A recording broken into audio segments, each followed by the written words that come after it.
మంచిదే. వాక్యదానానికి వెళదాం. కొద్ది సమయం దేవుని యొక్క మహాకనికరం బట్టి, కృపను బట్టి, దేవుడిచ్చిన ఈ సమయాన్ని బట్టి కృతజ్ఞతలు చెల్లిస్తున్నాం.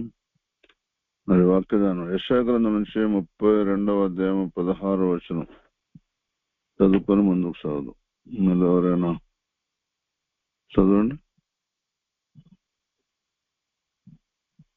32:16. అప్పుడు న్యాయం అరణ్యంలో నివసించును, ఫలభరితమైన భూమిలో నీతి దిగును. అది ఎక్కడి వరకు చదవాలంటే 19వ వచనం వరకు ఒకటే వాక్యం. అది చదవండి. అప్పుడు న్యాయం అరణ్యంలో నివసించును, ఫలభరితమైన భూమిలో నీతి దిగును, నీతి సమాధానము కలగజేయును, నీతి వలన నిత్యము నిమ్మలము నిబ్బరము కలుగును. అప్పుడు నా జనులు విశ్రమ స్థానములందును ఆశ్రయ స్థానములందును సుఖకరమైన నివాసములందును నివసించెదరు. 19 వరకు. ఆయనను అరణ్యము ధ్వంసమగునప్పుడు వడగండ్లు పడును, పట్టణము నిశ్చయముగా కూలిపోవును. చిన్న ప్రార్థన. పరిశుద్ధాన్ని మా తండ్రి, మీ మహాకనికరం బట్టి, కృపను బట్టి ఉపాసనకు వస్తున్నాను ఆయన. అప్పుడు న్యాయము అరణ్యములో నివసిస్తుందని, ఫలభరితమైన భూమిలో నీతి దిగుతుందని, ఆ నీతి మాకు సమాధానం కలుగజేస్తుందని, నీతి వలన నిత్యము నిమ్మలము నిబ్బరము కలుగుతుందని, అప్పుడు నా జనులు విశ్రమ స్థలమునందును ఆశ్రయ స్థానముల యందును సుఖకరమైన నివాసముల యందు నివసించెదరు. ఆయనను అరణ్యము ధ్వంసమగినప్పుడు వడగండ్లు పడును, పట్టణం నిశ్చయముగా వెళ్ళిపోను అన్న మాట మేము ధ్యానించుకోబోతున్నాం. మీ కృపతోడుగా ఉంచండి. మీ మార్గంలో వద్దలు లక్ష్యమని కరుణా కటాక్షలు తోడుగా ఉంచండి. వాక్య భాగం సత్యాన్ని మేము గ్రహించినట్లు సహాయం చేయమని, గ్రహించి మేము ఎలా ఉండాలో, ఎలా నడుచుకోవాలో మాకు నేర్పించే సహాయం చేయమని యేసుని ప్రార్థిస్తున్నాం. ఆమేన్. చూడండి, దేవుడు మన ఎందుకు అనుకున్నంటే, బాప్తిస్మ యోహాను గురించి అరణ్యంలో కేకలు వేయి ఒకరి శబ్దము అని రాయబడింది. అప్పుడు న్యాయం అరణ్యంలో నివసించును అంటే అర్థమైంది. అరణ్యంలో కేకలు వేయి ఒకరి శబ్దం అన్నప్పుడు అరణ్యంలో ఏం లేదు, న్యాయం లేదు. న్యాయం లేదు. అప్పుడు న్యాయం అరణ్యంలో నివసించను, ఫలభరితమైన భూమిలో నీతి. ఇప్పుడు అరణ్యంలో ఏం జరుగుతుంది, ఇప్పుడు లోకంలో కూడా అలాగే జరుగుతుంది తెలుసా. చూడండి, ఒక లేడీ అప్పుడే డెలివరీ అవుతుంది, ఒక జింక అప్పుడే పుట్టింది. ఆ చిన్న పిల్లని కూడా ఒక క్రూరమైన జంతువు వచ్చి నమిలి తినాలనుకుంటుంది. తల్లిని కూడా చీల్చి చెండాడి దాన్ని కూడా తినాలనుకుంటుంది. ఇప్పుడు లోకంలో కూడా అంతకన్నా ఘోరం జరుగుతుంది కదా.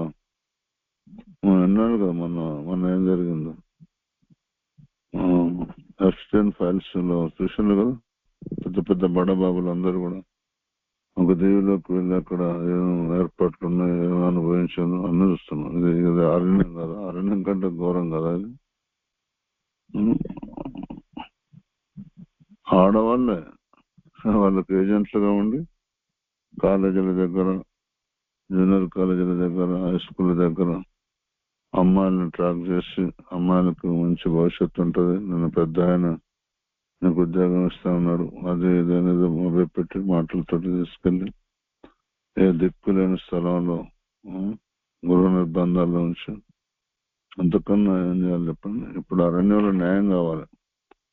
అప్పుడు న్యాయం అరణ్యంలో నివసించిన ఫలభరితమైన భూమిలో నీతి దిగును, నీతి సమాధానం కలిగాను, నీతి వల్ల నిత్యము నిమ్మలము నిబ్బరము గలవు. మనని దేవుడు భూలోకానికి న్యాయం తీర్చడానికి అనుకున్నాడు. ఎవరు న్యాయం వైపు చూస్తున్నారు? నేను నోటి తెచ్చి న్యాయముగా తీర్పు తీర్చమని రాస్తున్నది. దేవుని ఆత్మ నడిపింపు సరిగా లేదు క్రైస్తవ సమాజంలో. పౌలు భక్తుడు సువార్తకు మాటిమాటికి ఆటంకం వస్తున్నాడు. ఒక వ్యక్తిని నువ్వు కొంతకాలం సూర్యుని చూడకుంది కాక అన్నాడు. అనగానే వెంబటే కళ్ళు కనబడకుండా పోయి తడుముకుంటూ ఎవరైనా నాకు దారులు పెడతారా అని గోడ ఎక్కడ దొరుకుతాను ఎదురు చూస్తుంది. ఈ రోజుల్లో అలాంటి పవర్ఫుల్ సేవ లేదు అసలు. అదే వచ్చింది ఇప్పుడు తిప్పలు. ఎవరి స్వార్థం వాళ్ళే, ఎవరి స్వప్రయోజనం వాళ్ళే. ప్రేమ డంబముగా ప్రవర్తించదు, డాంబికాలు ఉన్నాయి, అమర్యాదగా నడదు, అమర్యాదలు ఉన్నాయి. ప్రేమ స్వప్రయోజనం విచారించుకోదు, స్వప్రయోజనాలు ఉన్నాయి. అన్నిటిని తట్టుకోను, ఏది తట్టుకోము, అన్నిటిని తాళను, ఏది తాలుకోము. ఎన్ని చెప్పాలి కదా, చదవాలంటే అన్ని ఉన్నాయి. ఈ ఆఖరి దినాలు అన్ని ఉంటాయని కూడా లేఖనాలు పరిశుద్ధతో రాపించాడు.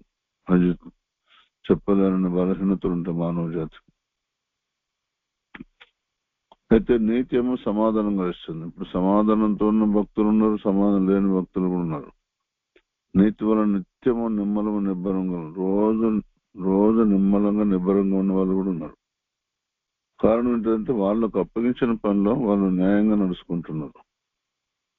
అప్పుడు న్యాయం అరణ్యంలో నివసించిన ఫలభరిత భూమిలో నీతి దిగను. న్యాయం సామెతల గ్రంథం 31 రాసి ఉంటుంది 9వ వచనం. నిన్నోరు చూసి న్యాయముగా తీర్పు తీస్తామని. మా నోటికి అంత పవర్ ఇచ్చిందంటే దేవుడు అసలు ఈ భూమి మీద ఈ ఓట్ల ద్వారా వచ్చే వాళ్ళకు ఉన్న పవర్ కంటే మన పవర్ ఎక్కువ ఉన్నది.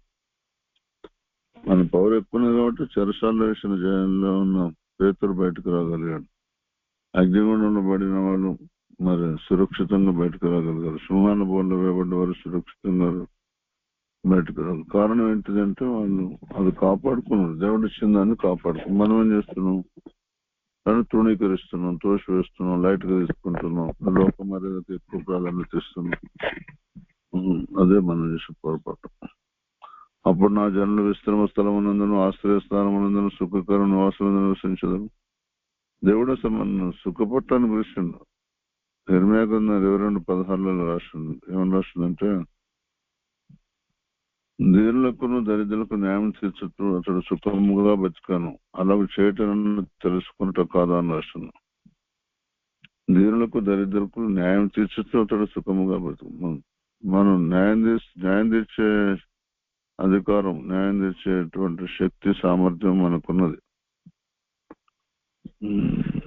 ఇప్పుడు మనం ఏం చేస్తున్నట్టు చోద్యం చూస్తున్నాం. చోద్యం అంటే ఒక సర్కస్, లేకపోతే ఒక గారడీనో, లేకపోతే ఏదో చూస్తున్నట్టుగా లోకంలో జరిగేదంతా చూస్తున్నాం, మౌనంగా ఉంటున్నాం. కారణం మౌనంగా ఉంటానికి కారణం అంటే మనకు దేవునికి సంబంధం లేదు. అదే మనం మౌనంగా ఉంటానికి కారణం. సంబంధం ఉంటేనేమో దేవుని ఆత్మ రోషం పుట్టించి దేవుని ఆత్మ మనకు నడిపించి ఏ విధంగా ప్రార్థన చేయాలి, దేవుని కొరకు ఏ సమస్యకు ఎట్లా ప్రార్థన చేయాలి నేర్పించేది. అదే మన పొరపాటు. కనుక అప్పుడు ఏం జరుగుతుంది? అప్పుడు నా జనులు విశ్రమ స్థలం అనందరం. విశ్రమం అంటే బలం అందుకునే స్థలం. బలం ఎక్కడి నుంచి వస్తుంది? దేవుని మాట, యెహోవా స్వరం బలమైనది. ఆయనను పరిశుద్ధాత్మ మీదకి వచ్చిన శక్తి పొందుతారు. దేవుడు మాట్లాడితే బలం వస్తుంది, దేవుడు దర్శనమిస్తే బలం వస్తుంది, దేవుడు ప్రవచనం చెప్తే బలం వస్తుంది, దేవుడు కార్యం చేస్తే బలం వస్తుంది, దేవుడు స్వస్థపరిస్తే బలం వస్తుంది, దేవుడు నీ కోరిక నెరవేరిస్తే బలం వస్తుంది, దేవుడు నేను ఆదరిస్తే బలం వస్తుంది, ధైర్యపరిస్తే బలం వస్తుంది. అప్పుడు నా జనులు విశ్రమ స్థలమునందును ఆశ్రయ స్థానములందును. ఆశ్రయం దేవుడు మనకు ఆశ్రయమును దుర్గమైన ఆపత్తుగా నమ్ముకున్న సహాయకుడు. ఇప్పుడు కొంతమంది స్వస్థత, ఏదన్నా రోగం వస్తే చర్చలు వెతుకుతున్నారు. ఈ చర్చలో వేసి దేవుడు ఉండా, ఆ చర్చలో వేసి దేవుడు ఉండా అని వస్తున్నారు. ఆత్మబంధన సంఘాలకు వచ్చి స్వస్థత పొందుకుంటున్నారు. మళ్ళీ దాంట్లో జాయిన్ అవుతున్నారు. మళ్ళీ ఇంకో పాత దాంట్లో, మళ్ళీ బాలం లేని దాంట్లో. మరి వాళ్ళకి ఎప్పుడు వివేకం వస్తుందో, ఎప్పుడు మరి బలం పొందుకుంటారు, శక్తి పొందుకుంటారు, ఎప్పుడు న్యాయం జరుగుతుందో. అక్కడ అన్యాయం జరిగినా కూడా అక్కడే ఉంటున్నారు వాళ్ళు. ఎందుకేమో. ఇంకో నేను మొట్టమొదటి సంఘంలో రక్షించబడ్డ సంఘంలో కనుక అంటే నాకు ఇప్పటివరకు న్యాయం జరగకపోతే దేవుని ద్వారా ఇంకో సంఘానికి వెళ్ళిన, అక్కడ కూడా ఉన్నా కూడా న్యాయం జరగకపో. నాకు ఇంకో సంఘానికి వెళ్ళిన, అక్కడ జరిగినా కూడా అక్కడ ఉన్నా కూడా నాకు న్యాయం జరగకపో. మనకు న్యాయం తెచ్చేది దేవుడు. దేవుని ఆత్మచేత ఎవరైతే నడిపించబడతారో వారికే న్యాయం జరుగుతుంది. దేవుని ఆత్మచేత నడవని వారికి, వాళ్ళకే న్యాయం జరగదు. ఇంకితరులకు న్యాయం ఏం తెలుస్తారు వాళ్ళు? కనుక అప్పుడేం జరుగుతుంది? మరి ఆయనను అరణ్యము ధ్వంసమగినప్పుడు అది ధ్వంసం అవుతుంది. వడగండ్లు పడును, దేవుని ఉగ్రత వస్తుంది మన మీదకి. పట్టణం నిశ్చయముగా వెళ్ళిపోను, అయిపోతుంది, మన పని అయిపోతుంది. అట్లుంటుంది కథ. ఎప్పుడైతే అరణ్యంలో మనం ఇతరులకు న్యాయం జరిగించామో మనకు కూడా న్యాయం జరగదు. అట్లుంటుంది. మీరు కనికరం గల వారు ధన్యులు, కనికరం పొందుతారు. దయగల వారి మీద దయ చూపడతాడు. కఠినల ఎడల వికటంగా ఉంటాడు. అది అసలు సంగతి. కీర్తన 86 కీర్తన 9 చెప్తుంది, ప్రభువా దేవతలో నీ వంటి వాడు లేడు, నీ కార్యములకు సాటి అయిన కార్యం లేవు. కొంతమంది అయితే ఇప్పుడు ఆఖరి దినాల్లో ఉన్నారు. క్రైస్తవులు కూడా అన్ని దేవతల మందిరాలకు వెళ్ళే వాళ్ళు ఉన్నారు. ఫారినర్స్ వచ్చి కూడా అన్న దేవతలను పూజిస్తున్నారు. అంటే ఇక క్రైస్తవం ఎంత బలహీనమైన స్థితిలో ఉన్నదో ఆలోచన చేయండి. కారణం ఏంటిది? నేను ఒక్కటే మాట అంటే అందరికి అర్థమయ్యేటట్టు, భర్త తృప్తిపరచగలిగితే ఆయనకు విడాకులు ఇచ్చి ఇంకొక అతను చేసుకుంటుందా ఒక స్త్రీ? ఒక 10 రోజులకి పెళ్ళైన 10 రోజులకి విడాకులు వచ్చింది. కారణం ఏంటి? మరి ఒక అటు ఇటు వరుసుకుని 6 నెలలకు విడాకులు తీసుకుంది. కారణం ఏంటిది? ఒక సంవత్సరానికి విడాకులు తీసుకుంది. కారణం ఏంటిది? ఒక 2-3 పిల్లలు పుట్టినాక విడాకులు తీసుకుంది. కారణం ఏంటి? ఉండదంటారు. బలమైన కారణాలు ఉండవంటారు. ఉంటాయి. అలాగే ఇది కూడా అంతే. నేను చెప్పేది కూడా అంతే.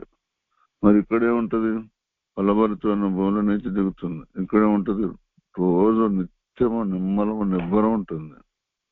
ఇక్కడే ఉంటుంది, విశ్రమ స్థలం, ఆశ్రయస్థలం, సుఖకర నివాసాలు నివసిస్తారు. ఇదనమాట. మరి సరే, లోక సంబంధమైన భర్త దగ్గర ఉన్నట్టే బలహీనతలు మన రక్షకుడైన దేవుని దగ్గర ఉన్నాయా? లేవు. మరి దాన్ని ఎందుకు అనుభవించట్లేదు? బోధకులు తప్పది లేదా నీ తప్ప? ఏ బోధకుల మీద ఎందుకు నువ్వు ఆధారపడాలి? నీకు బైబిల్ లేదా? నీకు చదువు లేదా? నీకు తెలివి లేదా?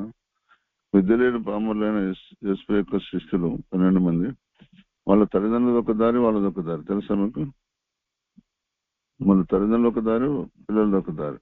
పిల్లలేమో యేసుని వెంబడిస్తున్నారు, తల్లిదండ్రులేమో ధర్మశాస్త్రాన్ని వెంబడిస్తున్నారు.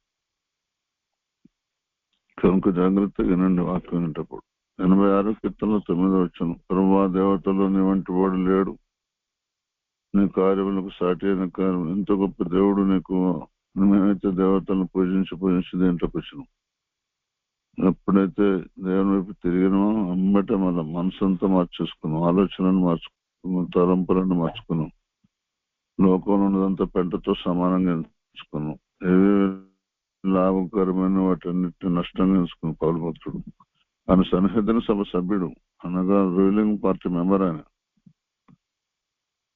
ప్రభుత్వం చేసే అధికారంలో ఉన్న ఒక సన్నిహితుని సభ, మన విధానసభ లేదా పార్లమెంట్ అనుకోండి, పార్లమెంట్ లో మెంబర్ ఆయన. దాని పక్కన పెట్టి ఇప్పుడు మనం వీళ్ళే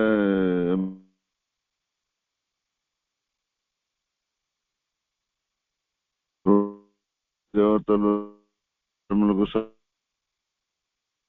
దేవుని కార్యాలకు సాటి అయిన కార్యాలు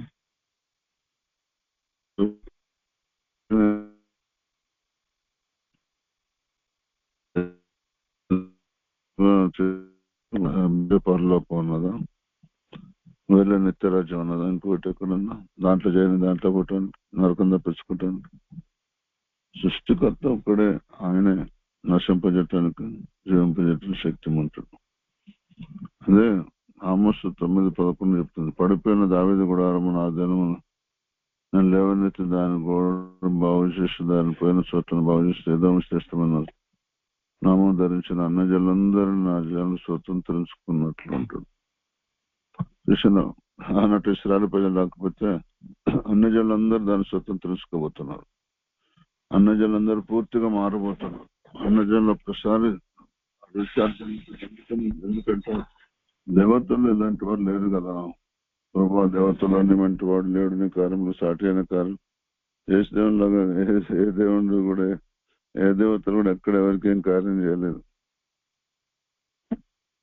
దయచేసి జాగ్రత్తగా వినండి. వాక్యం వింటే మంచిగా అర్థమైతే మనసు మారుతుంది. మనసు మారితే ధైర్యం వస్తుంది. ధైర్యం వస్తే సుఖపడే రోజులు దగ్గర పడ్డాయని అర్థం. పడిపోయిన దావీదు గుడారము నా జన్మను లేవనెత్తి దాని గోడను బాగు చేసి దాని పోయిన చోట్లను బాగు చేసి ఏదేమ శేషములో నా నామం ధరించిన అన్నజనులందరినీ నా జనులు స్వతంత్రించుకున్నట్లు చూసాను. అన్నజనులందరూ మారాలి. ఎప్పుడు నువ్వు సుఖపడితే కదా, ఎప్పుడు రోజు నిబ్బరంగా నువ్వు ఉండగలిగితే కదా, దేవతల్లో మరి ఆయన వంటి వాడు లేడని, సాటి అయిన కార్యాలు ఎవరు చేయలేరని అర్థమైతే కదా. పడిపోయిన దావీదు గుడారాన్ని పడిపోయింది. క్రైస్తవ సమాజం ఏమైపోయిందంటే ఇశ్రాయేల్ ప్రజలు పడిపోయిన గుడారం లాగా ఉన్నారు. యశపురుషుల విషయం వాళ్ళ గ్రంథాల్లో గూఢార్థంతో ఉన్నాడు. గూఢార్థం ఉంది, అర్థం కాదు. ఇప్పుడు కూడా యశపు కూడా గూఢార్థమే. ఆయన గూఢార్థంగా పెడితే తగ్గించుకున్న వాళ్ళకే అది అర్థమవుతుంది. అది కూడా తాము తగ్గించుకున్న వాళ్ళకి అర్థమవుతుంది. పరిస్థితులను బట్టి, ఆపదను బట్టి, కష్టాలను బట్టి, నష్టాలను బట్టి తగ్గించుకోవటం అనేది అది టెంపరీ. మళ్ళీ నీకు లాభం వచ్చిందనుకో మళ్ళీ మర్చిపోతావు. మళ్ళీ నీకు సమస్యల పరిష్కారం, వ్యాధి నయమైంది అనుకో మళ్ళీ మర్చిపోతావు. అట్లా కాదు, నువ్వే తగ్గించుకుంటే ఎప్పటికీ స్థిరంగా ఉంటావు. పరిస్థితులను బట్టి తగ్గించుకోవటం, స్థితిగతులను బట్టి తగ్గించుకోవటం, అప్పుల బాధ అయితే తగ్గించుకోవటం, రోగాలు వస్తే తగ్గించుకోవటం కరెక్ట్ కాదు. వస్తే మంచిదే, తగ్గించుకుని అది పర్మనెంట్ గా చేసుకోవాలంటే ఏం చేయాలి? దేవుని శక్తి పొందుకోవాలి. దేవుడు పరిశుద్ధాత్మ విషయం నీకు అర్థం కావాలి. అప్పుడు అది పర్మనెంట్ గా తగ్గించుకోవటం అవుతుంది. ఏదో ఆపదకు వచ్చాను, ఆత్మ పొందుకోలేదు, ఆత్మ పొందుకోకపోతే అసలు ఎవరో నాకు తెలియదు అన్నాడు పేతురు అనగలేదని వానమా. నీ నడవడంతా ఏసెవరో తెలియదు అన్నట్టే ఉంటది. నీ ప్రవర్తన అంతా ఏసెవరో తెలియదు అన్నట్టే ఉంటది. ఇంకా నువ్వు చెప్పనక్కర్లే ఏసెవరో తెలియదు. నువ్వు మాటల్లో ప్రకటన చేయనక్కర్లేదు. పేతురులాగా నీ నడవడి, నీ ప్రవర్తన యేసుదేవుని ప్రవర్తనలాగా ఉండవన్న వాక్య ప్రకారం ఉండనే ఉండదు. కనుక పడిపోయిన దావీదు గుడారాన్ని కూడా లేవనెత్తుతున్నాడు, వాళ్ళని కూడా సరి చేస్తున్నాడు, దాని గోడలను కూడా బాగు చేస్తున్నాడు, దాని పోయిన చోట్ల కూడా బాగు చేస్తున్నాడు. బాగు చేసి ఏం చేస్తున్నాడు? బాగు చేయబడ్డ వాళ్ళందరూ ఏం చేయాలట? ఏదేమో శేషమను నా నామం ధరించిన అన్నజనులందరినీ నా జనం స్వతంత్రించుకున్నట్లు అన్నాడు. చూసాను, వాళ్ళందరూ స్వతంత్రించుకునే మార్గంలో దేవుడు నడిపిస్తాడు. అందుకొరకు దేవుడు నన్ను ఆయన రక్షణలో నడిపించాడు. మన అన్నజనులందరూ మార్చడం కొరకు. మరి అన్నజనులందరూ మార్చాలంటే ఏం చేయాలి? పౌలు భక్తుడు, రోమా సంఘస్థులందరూ అత్యంత ఆసక్తితో యేసుని రక్షకుడు దేవుడిని ప్రభువుని అంగీకరించారు. కానీ వారి ఆసక్తి జ్ఞానానుసరమైనది కాదు. ఏలైనగా వారు దేవునీతి నేరక తమ సన్నిధిని స్థాపించుకొని దేవునీతికి లోబడలేదు. లోబడకపోతే పౌలు భక్తుడు, అయ్యో నా ప్రజల గురించి నాకు ఎంతో భారం, వేదన, క్రీస్తునందు నిజమే చెప్పచ్చు, అబద్ధం మాటలేదు అని ఆయన బహు వేదన, బహు దుఃఖం ఉన్నది నా ప్రజల పట్ల అని ఎన్నోసార్లు పోవాలని ప్రయత్నం చేస్తే దేవుని ఆత్మ సెలవేయలే. ఎందుకు సెలవేయలేదంటే పోయినా ప్రయోజనం లేదనమాట. అక్కడ ఎందుకు ప్రయోజనం లేదంటే దేవుని నడిపింపు లేదు. దేవుని నడిపింపు ఎందుకు లేదయ్యా అంటే బైబిల్లో రాసింది తెలుసా, మూర్ఖులైనా మారవచ్చు కానీ సునీతి పరులను మార్చలేమంట. అసలు సొంత బుద్ధితో నడిచేవారు, దయం బుద్ధితో నడిచేవారిని మార్చవచ్చు. మనం దయం పెట్టిన వాళ్ళు మార్చవచ్చు, కానీ స్వనీతితో నడిచేవారు మార్చడం కష్టం అనమాట. కనుక అందుకొరకు వారు దేవుని మీద ఆసక్తి గారి వారిని వారి గురించి సాక్ష్యం ఇచ్చినాను. అయినను వారి ఆసక్తి జ్ఞానానుసరమైన కాదు. ఏలైనగా వారు దేవుని నీతిని తమ స్వనీతిని స్థాపించబడుకుని దేవుని నీతికి లోబడలేదు. అది మళ్ళీ సెలవు వేసుకోవద్దు అంటే ఒప్పుకుంటారా? పాస్టర్ గారు వేసుకుంటాడు పెద్దది, ఇంకా అందరు వేసుకోరా?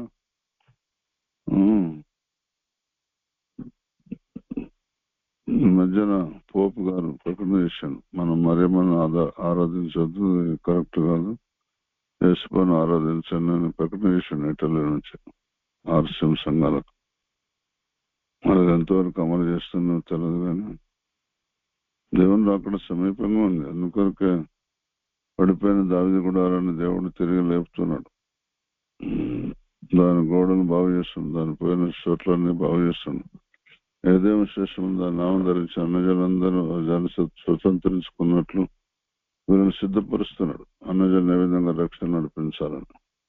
నిర్గమకాండం 6 అలాగే 7వ వచనం కూడా. కాబట్టి నువ్వు ఇశ్రాయేలుతో ఇలా చెప్పు, నేనే యెహోవాను. నేను ఐగుప్తీయులు మోయించి బరువుల కింద నుండి మిమ్మల్ని వెలుపలికి రప్పించి వారి దాస్యములో నుండి మిమ్మల్ని విడిపించి నా బాహు చాపి గొప్ప తీర్పులు తీర్చి మిమ్మల్ని విడిపించి మిమ్మల్ని నాకు ప్రజలుగా చేర్చుకొని మీకు దేవుడినై ఉందను. అప్పుడు ఐగుప్తీయుల బరువు కింద నుండి మిమ్మల్ని వెలుపలికి రప్పించిన మీ దేవుడైన యెహోవాను నేనే అని మీరు తెలుసుకుందరు అని ఎంత స్పష్టంగా ఆ కార్యాలు జరగకముందే దేవుడు నేను విడిపించబోతున్నా, మీరు నన్ను తెలుసుకుంటారు యెహోవానే అన్నదా అంటే మీరే చెప్పండి. ఐగుప్తు దేశం నుంచి బయటకు వచ్చేసాను, ఎర్ర సముద్రం కూడా దాటాను అనుకున్నాం. దాటిన తర్వాత మోషే భక్తుడు దేవుని దగ్గరికి వెళ్ళి ఆజ్ఞలు తీసుకురావడానికి 40 దినాలు వెళ్ళాడు. వెళ్ళినాక ఏం చేసిన వీళ్ళందరూ 40 దినాలు 1 2 40 దినాలు దగ్గర. అయితే ఏం చేసిండ్రు వాళ్ళందరూ కలిసి ఒక తీర్మానానికి వచ్చాను. మనకు దేవుడు కావాలని చెప్పేసి అందరి దగ్గర ఆభరణాలు, కాళ్ళ కడియాలు, చేతుల కడియాలు, మొక్కులు ఏమవుతుంది మళ్ళీ అన్ని ఆభరణాలు చేసి పోత పుస్తక దూడం చేసి దుడ్డు అంటారు, దూడం చేసి నువ్వే మా దేవుడు, నువ్వే మా రక్షకుడు, నువ్వే మా ప్రభుడు, నువ్వే మా ఎర్ర సముద్రం నుంచి బయట తీసుకొచ్చిన వాడు, నీవే మరి అద్భుతాలు చేసిన వాడు, నీటిని రక్తంగా మార్చిన నువ్వే, కప్పలు రప్పించింది నువ్వే, దోమలు రప్పించింది నువ్వే, నల్లులు రప్పించింది నువ్వే, తెగులు రప్పించింది నువ్వు, జ్యేష్ఠ కుమారుని చంపింది నువ్వే అని చెప్పి దాన్ని మొక్కుకుంటూ వాళ్ళ సంబరాలు కాదు. అని చెప్పండి, దాన్ని స్వనీతనాలా మరి ఏమనాలో మీరు చెప్పండి. కాబట్టి నువ్వు ఇశ్రాయేలుతో ఇలాగ చెప్పు, నేనే యెహోవాను, నేను ఐగుప్తులో మోయించి బరువుల కింద నుండి మిమ్మల్ని వెలుపలికి రప్పించి వారి దాసత్వంలో నుండి మిమ్మల్ని విడిపించి నా బాహు చాపి గొప్ప తీర్పులు తెచ్చి మిమ్మల్ని విడిపించి మిమ్మల్ని నాకు ప్రజలుగా చేర్చుకొని మీకు దేవుడినై ఉన్నాను. అప్పుడు ఐగుప్తుల బరువు కింద నుండి మిమ్మల్ని వెలుపలికి రప్పించిన మీ దేవుడైన యెహోవా నేనే అని మీరు తెలుసుకుంటారు. ఎంత మంచిగా చెప్తే చూడండి వాళ్ళు చేసిన పని ఉంటుంది. ఇంత ఘోరం అంటే వివేచన లేదు, తెలివి లేదు, జ్ఞానం లేదు, ఇది దేవుని సత్యమా అనే వివేచన ఆలోచించలేదు. ఎవరు గుడ్డిగా చెప్తే అదే చేస్తాడు. ఈ రోజులు కూడా అలాగే. అందుకే క్రైస్తవం బాగా నిర్వీర్యంగా ఉన్నది, బలం లేని క్రైస్తవంగా ఉన్నది. న్యాయం జరగట్లేదు లోకంలో. న్యాయం అసలు క్రైస్తవుల ద్వారా జరగాల్సిన న్యాయం. ప్రపంచంలో సగం మంది క్రైస్తవులు ఉన్నారంటే అసలు ఎంత న్యాయం జరగాలి? అసలు ఆ రోజుల్లో 120 మంది ఉంటేనే వాళ్ళు ఏ ప్రాంతాన్ని పోతే ఆ ప్రాంతంలో న్యాయం జరిగింది. మరి ఇప్పుడైనా జరగట్లేదు. కారణం ఏంటిది? దేవునితో సంబంధం లేకుండా పరిచయం చేయటం, ఆరాధన చేయటం. మళ్ళీ బోర్డు మీద రాసి పెట్టడం కరెక్టే. దేవుడు ఆత్మ కనుక ఆత్మతో సత్యంతో ఆరాధన చేయాలి. ఆత్మ ఏంటిది, ఆత్మ లక్షణాలు ఏంటి, ఆత్మ స్వభావం ఏంటిది, ఆత్మశక్తి ఏంటిది, ఆత్మ బలం ఏంటిది, అవన్నీ కేవలం పేదలతో వర్ణించడం తప్ప అవి ఆచరణలో దానికి సరైన రీతిగా గ్రహింపు లేదు. ఎందుకొరకు దేవుడు వీళ్ళు ఇట్లున్నారని వరాలు ఇచ్చాడు. వరాలు ఇస్తే వరాలు ఏమన్నా మరి లక్ష్య పెడుతున్నారా? కొరింథీయులకు రాసిన మొదటి పత్రిక 12:31 వచనం, కృపావరములో శ్రేష్టమైన వాటిని ఆసక్తితో అపేక్షించడి, ఇదిగాక సర్వోత్తమైన మార్గం మీకు చూపుచున్నాను. కృపా వరాలు, కృపచేత వచ్చింది వరం. మొట్టమొదటి ఏంటి? పరిశుద్ధాత్మ వరం. పరిశుద్ధాత్మలో ఎన్ని రకాలుగా వాడుకుంటాడు దేవుడు? 9 రకాలుగానే స్పష్టంగా చెప్పబడుతుంది. బుద్ధివాక్యము, కొంతమంది బుద్ధివాక్యం చెప్పేవారు, కొంతమంది జ్ఞానవాక్యం చెప్పేవారు, కొంతమంది అద్భుతాలు చేసేవారు, కొంతమంది ఆశ్చర్యకాలు చేసేవారు, కొంతమంది స్వస్థపరిచే వరం కలిగి ఉంటారు, కొంతమంది ప్రవచించే వరం కలిగి ఉంటారు, కొంతమంది భాషలు అర్థం చెప్పే శక్తి కలిగి ఉంటారు, కొంతమంది భాషలు అనర్గళంగా మాట్లాడగలిగిన వారు ఉంటారు. ఇంకో కొంతమంది సూచక్రియలు, ఇలా ఎన్నెన్నో రకాలుగా వరాలు ఉన్నాయి. చెప్పన శక్యమైన వరాలు, అన్ని వరాలు ఉంటే ఇంకో వరం ఏంటిది? నేలలో మనగానే మనకి అంటున్నారు. కృపావరంలో శ్రేష్టమైనవి కూడా ఉన్నాయి. శ్రేష్టమని అతి శ్రేష్టమైన కూడా ఉన్నాయి. అతి శ్రేష్టమైన జ్ఞానం కలిగి ఉన్నాడు ఎవరు? దానియేలు. నువ్వు కళ వచ్చింది మర్చిపోయింది, దాని కళను బయటకు తీసాడు, దాని భావం కూడా బయటకు తీసాడు. అది అతి శ్రేష్టమైన జ్ఞానం. ఆ రాజు గ్రహించి గుర్తుపెట్టాడు, నాకు అతి శ్రేష్టమైన జ్ఞానం అనేది నా తర్వాత దేశంలో ప్రముఖ వ్యక్తిగా అయితేనే అని చెప్పేసి. ఇప్పుడు మనం మినిస్టర్లు కలెక్టర్లు ఉంచుకోవాలి ఏమిటి ఆ టైప్ అనమాట. ఆ టైప్ లో కలెక్టర్ పిఎల్ గా కలెక్టర్లు ఉంచుకుంటారు, లేదా మంచి చురుకైన మంచి జ్ఞానం కలిగిన వారు ఉంచుకుంటారు. కృపావరంలో శ్రేష్టమైన వాటిని ఆసక్తితో అపేక్షించడం అది యొక్క సర్వోత్తమైన మార్గం. సర్వోత్తమైన మార్గం ఏంటో తెలుసా? ప్రేమ. అన్ని ఉండాలి, ప్రేమ ఉండాలి. అన్ని ఉన్నాయి, ప్రేమ లేదనుకో అంతేగా ఆ వ్యక్తికి ఉన్నంత నష్టం మరి ఎవరికి ఉండదు. కొంతమంది అన్నీ ఉంటే డాంబికాలు ఉంటాయి, అన్నీ ఉంటే స్వార్థం ఉంటుంది, అన్నీ ఉంటే శరీర బలహీనత ఉంటాయి, అన్నీ ఉంటే ఆ విధంగా ఉండటం కరెక్ట్ కాదు. అందుకొరకే గలతీ పత్రిక 2:20 రాసింది, నేను క్రీస్తుతో కూడా శిలువబడి ఉన్నాను. చూడండి, ఆయనతో పాటు శిలువ వేసి వేయబడి ఉంటే ఇంకా డాంబికం ఎందుకుంటుంది? శిలువ మీద డాంబికం ఎందుకున్నది? కనుక ఇంకొను జీవించబడ నేను కాను క్రీస్తుని జీవించుతున్నాడు. మనం కనుక ప్రతి అవసరత మన దైనందిన జీవితంలో మన అవసరతల అక్కర్లు అన్ని ఎవరిని నోరు చేసి అడగకుండా మనం విశ్వాసం ద్వారానే జీవించే వారం అయితే నిజంగా మనం సెలవుబడ్డ వారమే. నిజంగా మనం సెలవుబడ్డట్టుగా ఉంటే మన ద్వారా అద్భుతాలు జరుగుతాయి. గుడ్డివారు, చూపువంతులు, చెవిటివారు, మగవారు, ఇట్లా అన్ని జనాలను మనం స్వతంత్రించుకునే మార్గం నడుస్తాం. మనం జ్ఞానవాక్యం, బుద్ధివాక్యం మన దగ్గర నుంచి విడుదలవుతూ ఉంటాయి. నేను క్రీస్తుతో కూడా సెలవుబడి వెనుక జీవించబడి నేను కాను క్రీస్తు జీవించున్నాడు. నేను ఇప్పుడు శరీరం అందు జీవించున్న జీవితం నన్ను ప్రేమించి నా కొరకు తాను అప్పగించుకున్న దేవుని కుమారుని విశ్వాసం వల్ల జీవించున్నాను. చూసిన దేవుని కుమారులో ఉన్న విశ్వాసం ద్వారా మనం ఆయన మీద ఉన్న విశ్వాసం ద్వారా జీవిస్తాం.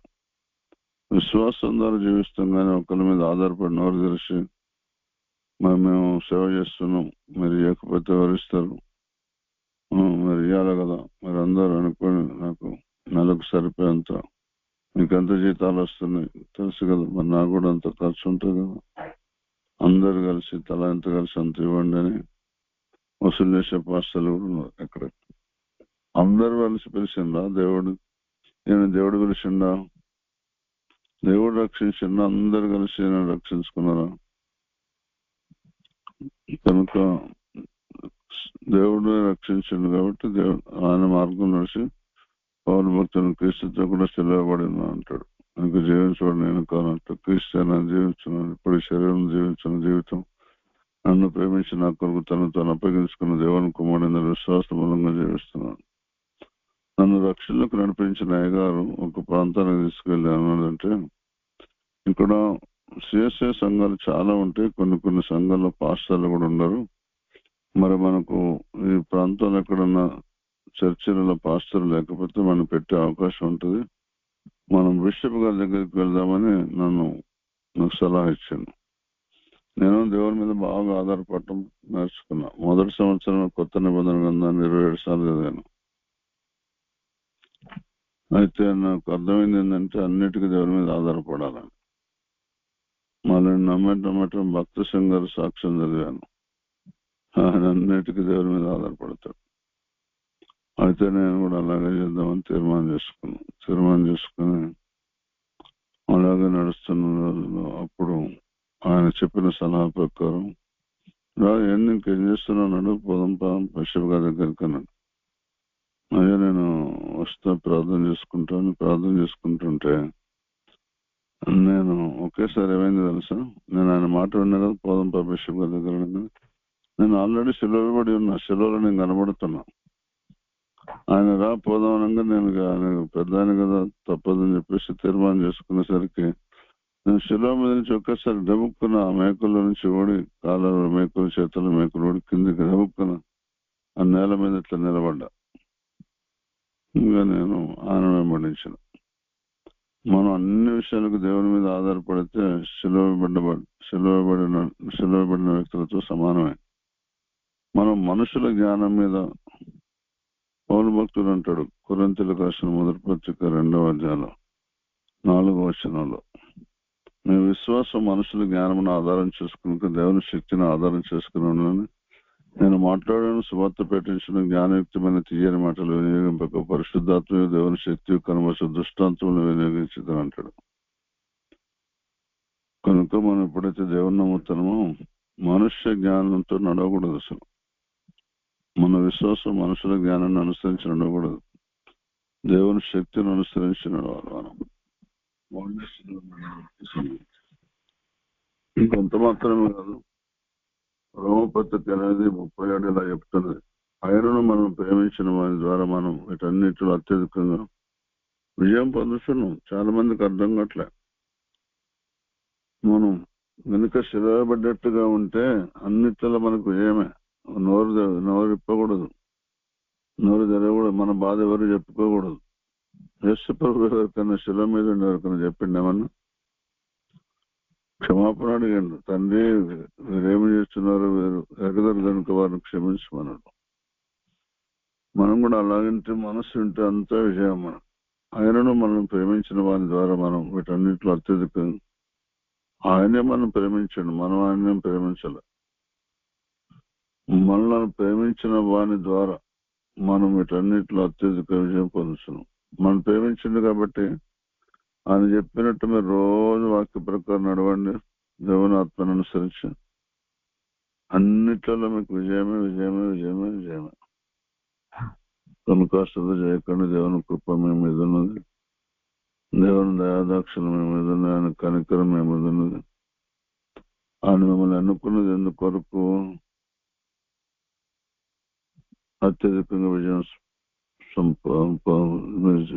విజయత్వంతో ఊరేగించడానికి కొరకు మీరు అనుకున్నాడు. ఆయన విజయత్వంతో ఎప్పుడు ఊరేగించబడతాం? నువ్వు ఎప్పుడు సెలవుబడ్డట్టుంటేనే ఊరేగించబడతాం.